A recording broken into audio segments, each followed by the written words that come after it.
Ingit ka lang rin. Siyempre sila hindi mo iningit, di ba? Beauty. Tayo lang. Iba yung poise, iba yung galaw. Sa girl na girl. Oo, girl na girl. Ano to, conscious effort ba to para maging yummy ka sa kanilang palagi ni Coco? Or ano ba? Iba nga siya ngayon. Iba talaga. Pati pagmuti, pansin lang. Talaga ba siya? Ang ganda dun sa ang ganda sa screen on, di ba? Ang ganda din sa personal. May effort ba na pag si Kuya ang kapareha mo? Meron kang binibigay na iba? O yan na yung Siguro po, pag po kasi kay Coco, parang komportable ako.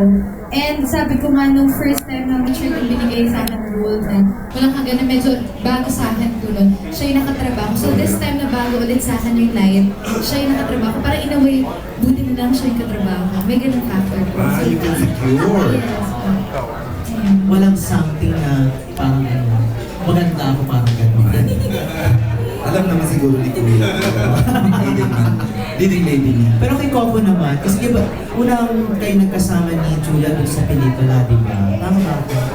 Hindi, sa mga racket-racket sa... Sa mga station. Pero yung mahaba na nagkakilala kayo ng gusto. Sa ikaw lang. Ay, sa walang hanggan. Sa walang hanggang tapos sa sundan ng mga series na. Nakita mo ng movie na Amulitin tayo na after that ikaw lang. Nakita mo yung yung growth ni ni Julia bilang isang babae. Oo naman. So, Kasi sa walang hanggan, ang taba pa ng pisngi niya. Bata pa. Medyo chubby-chubby pa. And then after that, yun nga, nung nag-amulitin tayo, medyo nagkakaitsura na, nagkakaroon na ng dating sa akin. Ano ito, linawin natin kung ano yung dating na to. And then, yun, then after that sa, yun nga, ikaw lang, nakita ko yung maturity niya sa nakita. And then, syempre nakita ko, ayan, iba talaga na, paganda ng paganda. Parami na ng parami yung mga maaligid na gusto ng ligaw. Nagsasabi ba siya sa'yo ng mga ganon? Hindi. Pero pinararamdam ko sa kanya na hindi siya pwede magpaligaw. Bakit naman? Bata pa eh. O baka naman ikaw lang yung dapat sa'yo lang si Julia, gano'n ba yun? Hindi naman, kasi ano sasabi ko na, pag sa set kasi lalo-lalo na yung mga ka-age ko.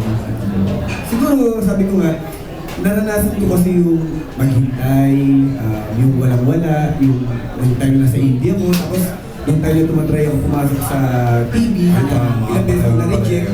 Dahil kung gusto ko i-share sa kanila na parang, alam nyo, minsan na dumarating sa atin sa buhay natin, opportunity to. Diba, napakaraming ilang milyon na gusto maging artista at kung-posisyon kung nasan tayo. Ibig sabihin yung kung nasan man tayo, kung ano may nabigay sa ating break, ang daming gusto na sana kami rin. Sabi ko, huwag yung sayangin. Sabi ko, maraming time para sa love life, maraming time para sa barkadahan. Sabi ko, ito yung, kumbaga tayo yung tayo yung hero ng pamilya natin eh. Tayo yung naghahanap buhay para sa kanila. Huwag natin sayangin yung pagkakataon. Sabi ko, sana, habang nandito tayo, i-grab natin yung opportunity na hanggang saan kung ano yung makakaya natin para matulong tayo sa pamilya natin. And then, sabi ko, kung yun naman yung mga extra na bagay, syempre hindi naman laging work, pero sabi ko na, mas prioridad muna natin, 80% is work, and then 20% saka na lang natin na dahan-dahan napansinin kung ano man yung mga bagay na pwede makadistract sa atin. Pero kung aminin mo, pagdating pa sa bahay, nadadala mo yung paghanga mo kay Julia sa gabi. Naisip minsan, natutunan ka talaga ni Julia. May mga ganun ba? Ano to pagkain? Oo naman. Sa lubo. Hindi kasi honestly, naman syempre bilang lalo na ako sabi ko nga, honestly, kailangan may love ako sa leading lady ko para ako maka-arte. Kasi siguro naman maraming mga artista na may nakakausap